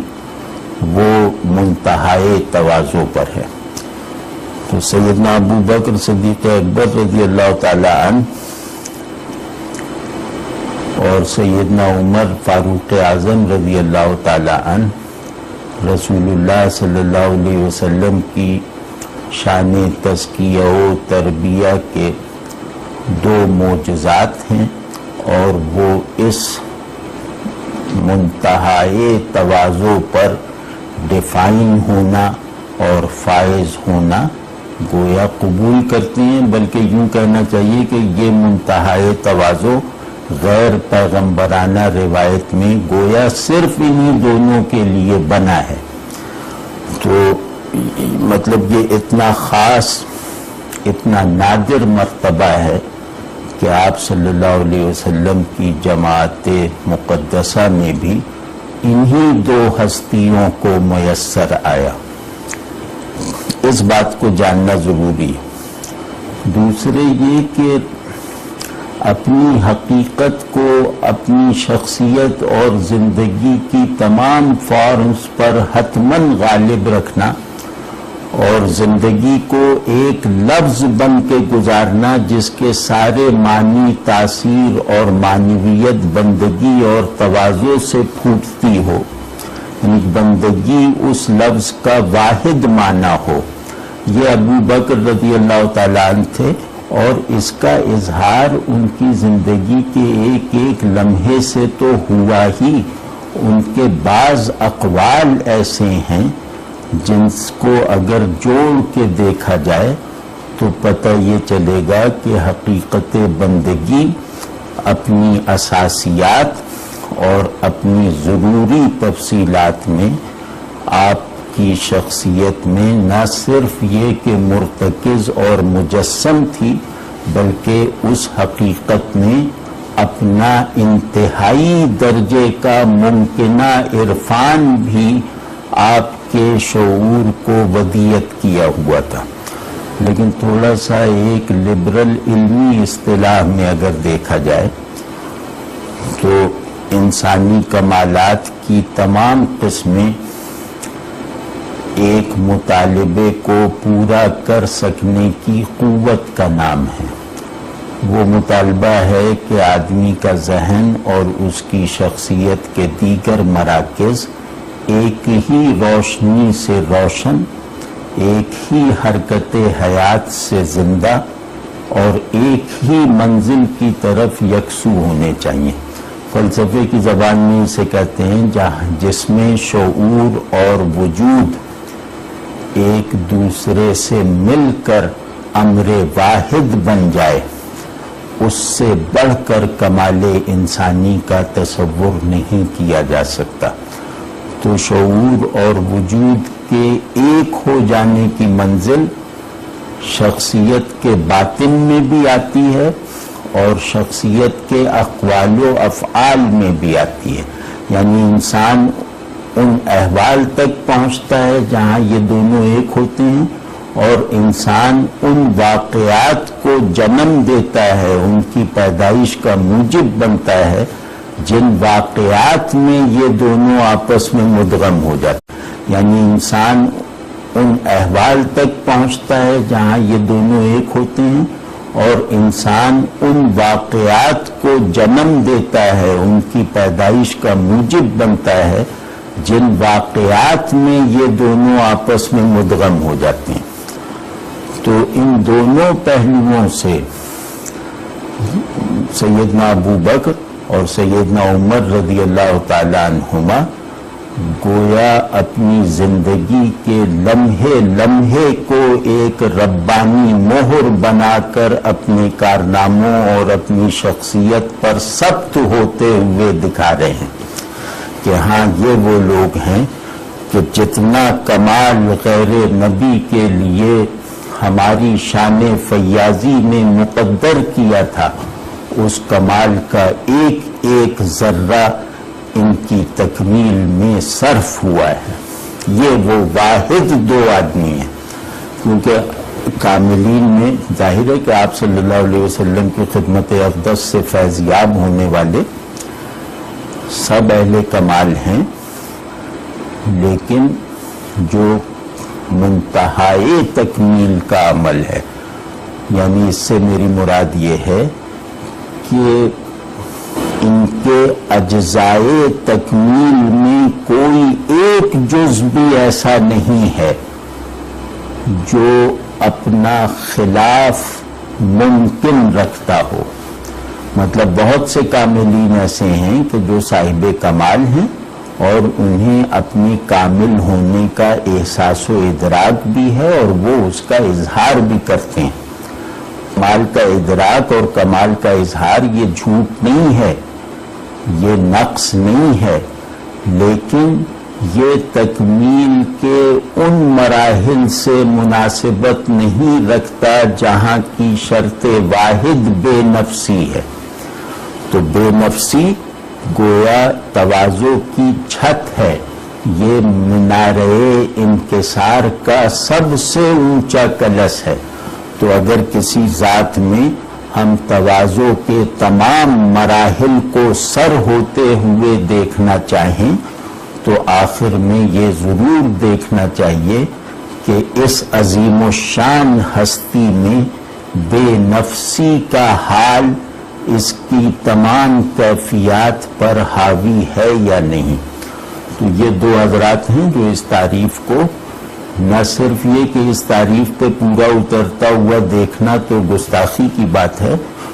بلکہ ہم یہ کہتے ہیں کہ یہ حضرات اس تعریف کو وضع کرنے کا سبب بنتے ہیں، ہمارے اندر تواضع کی اس منتہائی پہچان کی استعداد پیدا کرتے ہیں۔ تو میں وہ اقوال کا جیسے ذکر کر رہا تھا کہ بندگی اور انسانیت دونوں جوہر تواضع پر قائم اسٹرکچرز ہیں۔ تو اس کو دیکھنے کے لیے ضروری یہ ہے کہ فلاں آدمی اپنے رب کا کیا تصور رکھتا ہے، اپنے ہادی کا کیا تصور رکھتا ہے، یعنی رسول اللہ صلی اللہ علیہ وسلم کا، اور اپنے نفس کا کیا تصور رکھتا ہے۔ اور کیا یہ تینوں تصورات ایک ہی مادہ معنویت سے بامانی ہیں؟ کیا ان تینوں تصورات کی روح ایک ہی ہے جو بندگی ہے؟ تو ہم کہیں گے کہ اگر ہمیں کسی صاحب کمال کے اقوال میں یہ تینوں جہات مربوط حالت میں اپنی انتہا تک پہنچی ہوئی نظر آتی ہیں تو وہ سیدنا ابو بکر ہیں۔ وہ مثال میں عرض کرنا چاہ رہا تھا کہ تواضع کا پہلا موضوع ہے خدا کے حضور میں حاصل ہونے والا انکسار،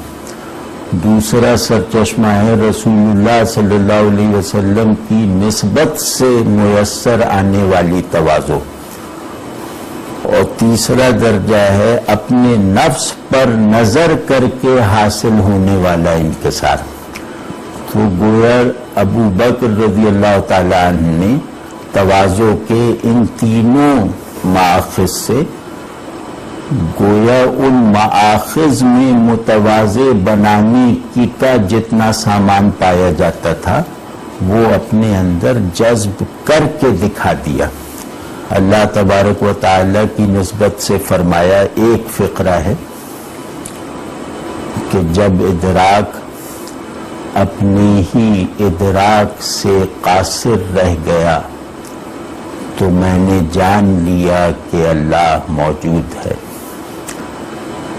اب اس قول میں جتنی گہرائیاں ہیں ان کا تصور بھی بڑے سے بڑے عارف کو دم بخود کر دینے کے لیے کافی ہے، اور وہ ہماری بساط اور ہماری استعداد سے زیادہ ہے کہ ہم اس قول کے کناروں کو پھاندنے کی کوشش کریں۔ یہ قول کیونکہ ایک خدا آباد باطن کی تاثیر رکھتا ہے، ایک خدا آباد باطن کا اظہار ہے، تو اس کی جو تاثیر ہم ایسے ادنا لوگوں پر مرتب ہوتی ہے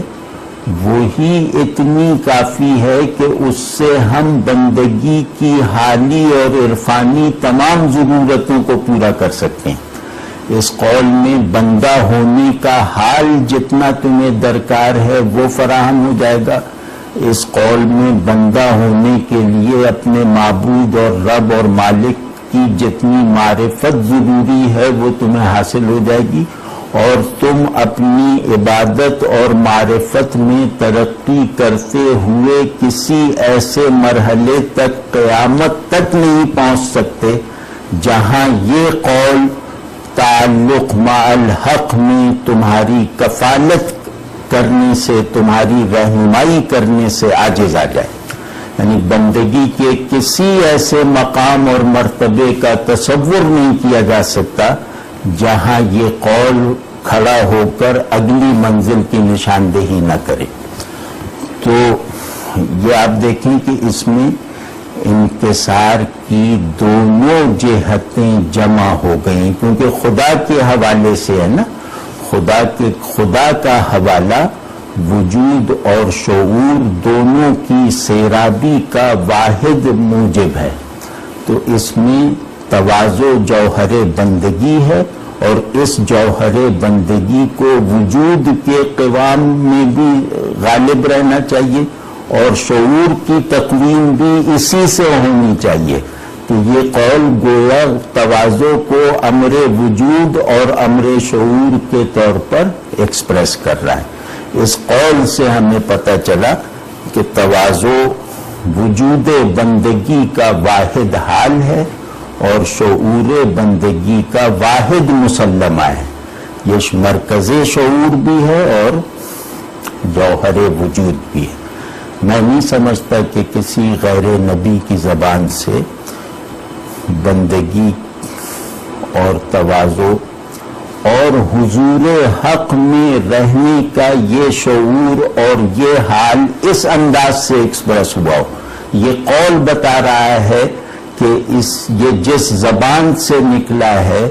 وہ حضور حق میں رہنے کا شعوری اور وجودی ادب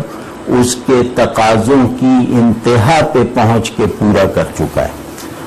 تو یہ جیسے یہ اللہ تبارک و تعالیٰ کے حوالے سے اپنی تواضع کو مستند بنا لیا. اب رسول اللہ صلی اللہ علیہ وسلم کے حوالے سے کہ آپ صلی اللہ علیہ وسلم جب کوچ فرما گئے دنیا سے تو ظاہر ایک صحابہ کا محبت کی وجہ سے، تعلق کی وجہ سے جو حال تھا وہ تھوڑا بہت ہمارے لیے بھی لائق تصور ہے. سیدنا عمر رضی اللہ تعالیٰ عنہ پر تو ایسا غلبہ غم ہوا کہ وہ تو کہنے لگے کہ اگر کسی نے میرے آگے یہ کہا کہ رسول اللہ صلی اللہ علیہ وسلم فوت ہو گئے ہیں تو میں اس کی گردن اڑا دوں گا. تو مجھے نہیں معلوم کہ اس واقعے میں تاریخی صداقت کتنی ہے، لیکن یہ واقعہ ہوا ہو یا نہ ہوا ہو تو حضرت عمر کی ایک نئی شان سامنے آتی ہے، نہ ہوا ہو تو اس سے مطلب ہمیں کو ثابت نہیں کرنا. تو لیکن یہ جو آپ تشریف لے گئے رسول اللہ صلی اللہ علیہ وسلم کے جسد اطہر کی طرف اور پیشانی اقدس کو بوسہ دے کر کچھ کلمات ادا کیے اور صحابہ کی الرٹنس دیکھیے آپ کہ رسول اللہ صلی اللہ علیہ وسلم کی وفات کے موقع پر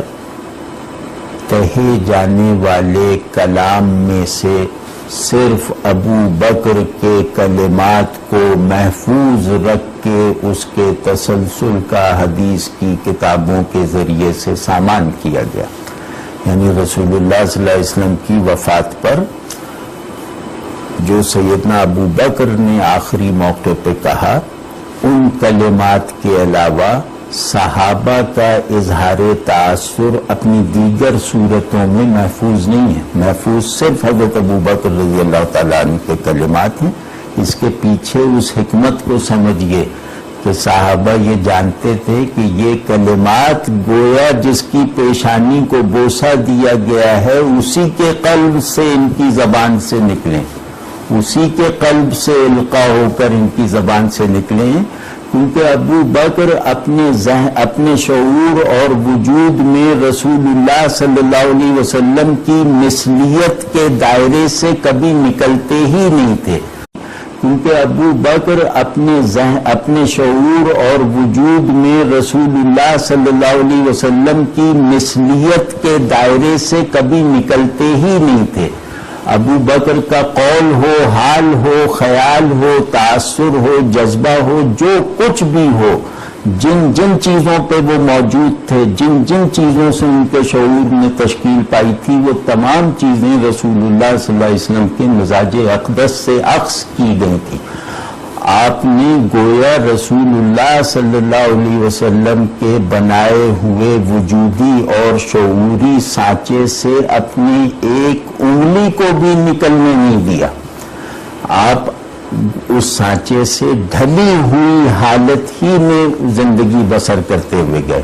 تو صحابہ میں آپ کا یہی اعتبار تھا کہ جیسے یہ بات اگر ہمیں رسول اللہ صلی اللہ علیہ وسلم کی زبان اقدس سے سننے کا موقع نہیں ملا تو کیا ہوا، ابو بکر کی زبان سے تو سن لیا. یہ یقین مانی کہ صحابہ کا ایسا اعتبار کسی دوسری شخصیت پر نہیں تھا. یعنی سیدنا ابو بکر کی زبان سے سن لینا کوئی بات صحابہ میں وہی تاثیر رکھتا تھا جو رسول اللہ صلی اللہ علیہ وسلم کی زبان اقدس سے سن کر حاصل ہوتی تھی. یہ جو آپ صلی اللہ علیہ وسلم کے ساتھ ایک خادمانہ، متبعانہ، ایک جانثارانہ ادغام جو ابو بکر کو حاصل تھا اس کا تصور بھی نہیں کیا جا سکتا. تو خیر اس موقع پر جو قول پوری جماعت صحابہ کے لیے موجب تسکین ہوا، جو صحابہ کی زندگیوں میں آنے والے سب سے بڑے غم میں تعزیت کا واحد سبب بنا، وہ ایک حضرت ابو بکر کا وہ تلاوت فرمانا اس آیت کا مفہوم یہ ہے کہ جو لوگ محمد صلی اللہ علیہ وسلم کو پوچھتے تھے وہ تو یہ جان لیں کہ یہ فوت ہو گئے، لیکن جو اللہ کی عبادت کرتا ہے وہ سمجھ لے کہ اللہ تو زندہ ہے. تو اس نے گویا صحابہ کو اس گہری علمیاتی خود رفتگی سے نکال دیا. اور دوسرا ایک فقرہ کہا ہے جس کے عاشقانہ اسرار اور عارفانہ گہرائیاں پکڑ میں آ ہی نہیں پاتی. وہ ہے کہ اللہ نے آپ صلی اللہ علیہ وسلم پر 2 موتیں جمع نہیں فرمائیں.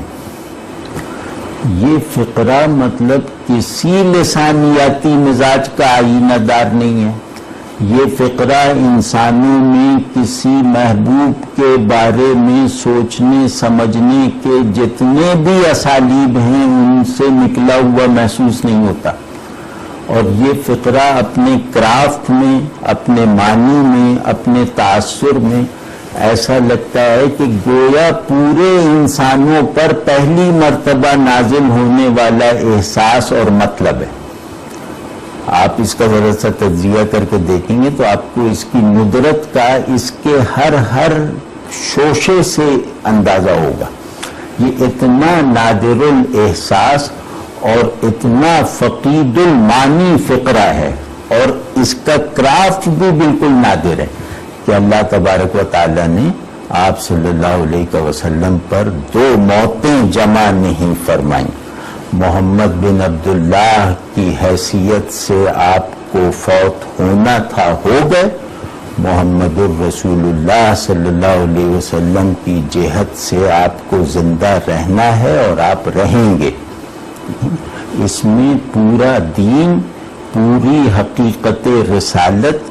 پورا استمرار ہدایت اور پورا وہ جھگڑا چکا دیا گیا کہ رسول اللہ صلی اللہ علیہ وسلم کی شان ہدایت کا تسلسل کن وسائل اور ذرائع سے ہوگا.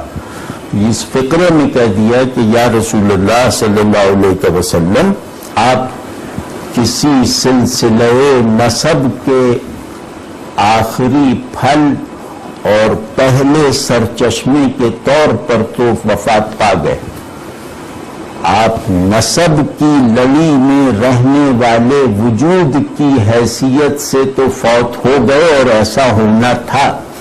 لیکن آپ نسبت ہدایت کے واحد سرچشمے کے طور پر ہمیشہ رہیں گے اور ہمیشہ آپ کو رہنا ہے. تو اللہ نے آپ کی بقا کے دونوں سامان بند نہیں کیے ہیں.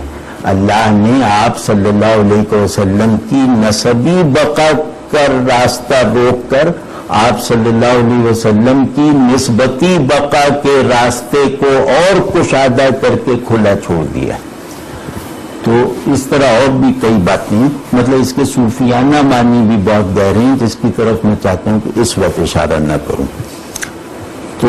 یہ فقرہ یہ بتا رہا ہے، جیسے پہلا فقرہ بتا رہا ہے کہ یہ اللہ تبارک و تعالی سے ایک ایسے دوام قرب کی دین ہے جو جس سے آگے قرب کے کسی مرتبے کا غیر نبی کے لیے تصور نہیں کیا جا سکتا. عین یہی قول یہ بتا رہا ہے کہ یہ اس ہستی کا کلمہ ہے جو رسول اللہ صلی اللہ علیہ وسلم کے ساتھ بھی عینیت کے درجے کو پہنچا ہوا قرب رکھتا تھا، جو رسول اللہ صلی اللہ علیہ وسلم کی حیات مقدسہ کے اسرار سے تو چھلک ہی رہا تھا. وہ آپ صلی اللہ علیہ وسلم کے فوت ہونے کے واقعے اور اس کے پیچھے چھپے ہوئے حقائق کا بھی شاہد اور عارف تھا. آپ سمجھ رہے ہیں یہ معمولی بات نہیں ہے. تو یہ قول بھی گویا ہمیں رسول اللہ صلی اللہ علیہ وسلم کے ساتھ سیدنا ابو بکر کا وہ قرب بتاتا ہے جو تواضع کا مبدأ اصلی ہوگا. تیسرا ہے خود اپنی ذات، اپنے نفس کے بارے میں نے نفس ایمانی کی معرفت کا ایسا بیان کہیں اور نہیں دیکھا. اپنے نفس کے ساتھ تعلق کا ایسا جوڑ کہیں نہیں دیکھا. مطلب یہ تینوں قول جو ہیں، یہ تینوں قول اتنی بلندی پر پہنچے ہوئے ہیں کہ ان بلندیوں پر ان کی حیثیت لا شریک کی سی ہے. تو اس وجہ سے یہ بہت اوریجنل اور منفرد ہیں. اور آپ کو عمر نور مل جائے اور آپ سارا لٹریچر کھنگال دیجئے، ان تینوں اقوال کے سیمینٹکس، ان تینوں اقوال کے اسٹرکچر، ان تینوں اقوال کی تاثیر کا کوئی دوسرا نمونہ، کوئی دوسرا اظہار آپ کہیں سے نہیں نکال سکتے. تیسرا قول ابھی عرض کرتا ہوں کہ اگر قیامت کے دن یہ منادی ہو جائے اللہ تبارک و تعالی کی طرف سے کہ جہنم میں ایک کے سوا کوئی نہیں جائے گا، تو مجھے خوف لگ جائے گا کہ کہیں وہ واحد جہنمی میں ہی تو نہیں ہوں. اور اگر منادی یہ کروائی جائے کہ جنت میں بھی صرف ایک شخص جائے گا، اس کھربوں کے مجمع میں ایک شخص ہے جو جنت میں جائے گا، تو میرے دل میں ایک امید پیدا ہو جائے گی کہ کہیں وہ شخص میں ہی تو نہیں ہوں جسے اکیلا جنت میں جانا ہے. انسانی نفس میں پھیلاؤ کی جتنی بھی گنجائش ہے وہ اس میں صرف ہو گئی ہے. ایمان اور نفس کے تعلق کی جتنی بھی منزلیں کیفیت اور شعور کی سطح پر ممکن ہیں وہ سب اس میں سموئی ہوئی ہیں. تو کائنات بندگی اپنے اپنے مرتبے کے حساب سے ان تین سیاروں سے بننے والی کائنات ہے. ایک قرب مع الحق، ایک قرب مع رسول صلی اللہ علیہ وسلم، اور ایک قرب مع نفس. بس یہ کل کائنات بندگی ہے. ان تینوں سیاروں کے مدار کی حیثیت ان تین اقوال کو دی جا سکتی ہے. تو اس شخص کی تواضع، اس شخص کی بندگی اور اس شخص کے کمالات کا کوئی اندازہ کیا جا سکتا ہے کہ وہ کائنات بندگی کے تینوں سینٹرز کو مرکز فراہم کرنے والا قول پروڈیوس کر دے.